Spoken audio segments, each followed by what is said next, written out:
नमस्कार प्रिय विद्यार्थियों, मैं प्राची शर्मा। आज हम कक्षा 12वीं के विषय रसायन शास्त्र का पाठ 1 ठोस प्रावस्था जिसका अध्ययन करेंगे। तो सबसे पहले हम पढ़ेंगे कि पदार्थ या द्रव्य होता क्या है। तो पदार्थ या द्रव्य की जो परिभाषा है क्या है वो कि ऐसा कुछ भी जिसमें क्या हो, घनत्व हो तथा जो स्थान घेरता हो उसे हम पदार्थ कहते हैं। अर्थात ये पेन है, इस पेन को मैंने यहाँ रखा है तो ये क्या कर रहा है कि एक स्थान मतलब एक आयतन घेर रहा है और इसका कुछ ना कुछ द्रव्यमान है, ठीक है।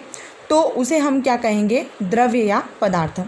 द्रव्य या पदार्थ जो होते हैं वो भौतिक संरचना के आधार पर मुख्य रूप से 3 होते हैं। किस आधार पर? भौतिक संरचना मतलब दिखने के आधार पर। आपने देखा होगा कि जो पदार्थ हैं वो 3 प्रकार के होते हैं, ठोस, द्रव और गैस, या पिछली क्लासों में भी पढ़ चुके हैं।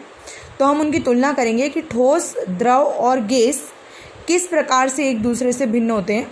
सबसे पहले हम देखेंगे आयतन व आकार। तो ठोस का आयतन और आकार दोनों ही निश्चित होता है। जैसे ये पेन है तो ये यहाँ जितना स्थान घेर रहा है उसको किसी और जगह रखूँगी तो भी उतना ही स्थान घेरेगा और इसके आकार में भी कोई परिवर्तन नहीं होगा। अर्थात ठोस का आयतन और आकार दोनों ही क्या होता है, निश्चित होता है। द्रव्य की बात करें तो द्रव्य का आयतन निश्चित होता है परंतु आकार वो किसी भी पात्र में जाके अपना आकार जो है वो बदल लेता है। गैस का आयतन और आकार दोनों ही अनिश्चित होता है।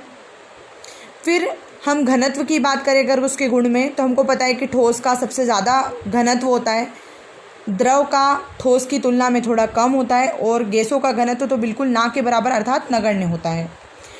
इसी प्रकार तीसरा गुण है इसका अंतर आणविक आकर्षण बल, अर्थात उनके जो अणु हैं वो कितने ज़्यादा पास पास होते हैं। तो सबसे ज़्यादा जो आकर्षण बल है वो किसके अणु के मध्य होता है, ठोस के। द्रव के अणु जो होते हैं वो ठोस की तुलना में थोड़े दूर दूर होते हैं, मतलब उनमें थोड़ा कम आकर्षण होता है, और गैस में बिल्कुल ना के बराबर क्योंकि उनके अणु बहुत दूर दूर होते हैं।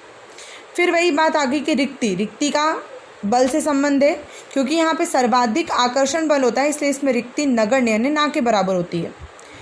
इनमें थोड़ा बहुत आकर्षण बल जो है वो कम होता है ठोस की तुलना में, इसलिए इनमें रिक्तियाँ ठोस की तुलना में अधिक व गैस की तुलना में कम होती है। अगर हम गैस की बात करें तो इनमें सर्वाधिक रिक्ति होती है क्योंकि इनमें आकर्षण बल नगण्य होता है। संपीड्यता मतलब आप किसको दबा सकते हो, ठीक है। तो आपको पता है कि जैसे ठोस है, ठोस को अगर मैं इसको दबाऊंगी तो इसमें कोई संपीडन मतलब कोई परिवर्तन नहीं होगा। द्रव के अणु को हम थोड़ा बहुत दबा सकते हैं परंतु गैस की तुलना में कम। और सर्वाधिक संपीड्यता का जो गुण है वो किस में पाया जाता है, गैसों में। अगला आपका गुण है कण की गति। तो हमको पता है कि ठोस के कण जो होते हैं वो एक जगह से दूसरी जगह गमन नहीं कर सकते, अर्थात नगण्य, उनमें ये गुण नहीं पाया जाता। द्रव के अणु में आपने देखा होगा अगर पानी जो है उसमें बहाव होता है, ठीक है, तो उसके कण एक जगह से दूसरी जगह गमन कर सकते हैं परंतु गैस की तुलना में कम। और गैस के अणु तो हमको पता है कि निरंतर सभी दिशाओं में वो क्या करते हैं, गति करते रहते हैं। तो सबसे ज़्यादा जो गति वाला गुण है वो किस में पाया जाता है, गैसों में। तो हमारे पास ठोस के जो उदाहरण है वो क्या क्या है कि सभी जो धातुएं होती हैं, आपको पता है लोहा है, तांबा है, ठीक है, ये सभी जो होते हैं ये अधिकांश किस अवस्था में पाए जाते हैं, ठोस अवस्था में, हीरा, ग्रेफाइट, पत्थर आदि। इसी प्रकार द्रव, पानी आपने देखा हुआ है कि द्रव, ठीक है, ये उसका सबसे अच्छा उदाहरण है। ब्रोमीन और मरकरी ये भी द्रव अवस्था में पाए जाते हैं। गैस के लिए आपने वायुमंडल में जितनी भी गैसें होती है जैसे ऑक्सीजन है, नाइट्रोजन है, हाइड्रोजन है, ठीक है, ये सारी जो होती है वो गैस अवस्था में पाई जाती है। पदार्थ की चौथी प्रावस्था भी है जिसका नाम है प्लाज्मा, ठीक है, परंतु यह पृथ्वी पर पदार्थ की सामान्य अवस्था नहीं है, ठीक है, क्योंकि यह मुख्य रूप से कहाँ पाई जाती है, ब्रह्मांड में, और ये मुख्य रूप से तारों और चंद्रमा में पाई जाती है।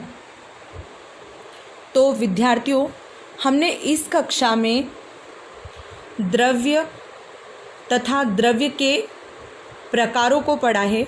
अब अगली कक्षा में हम ठोस क्या होता है, उसके गुण क्या हैं तथा उसके प्रकारों का अध्ययन करेंगे। धन्यवाद।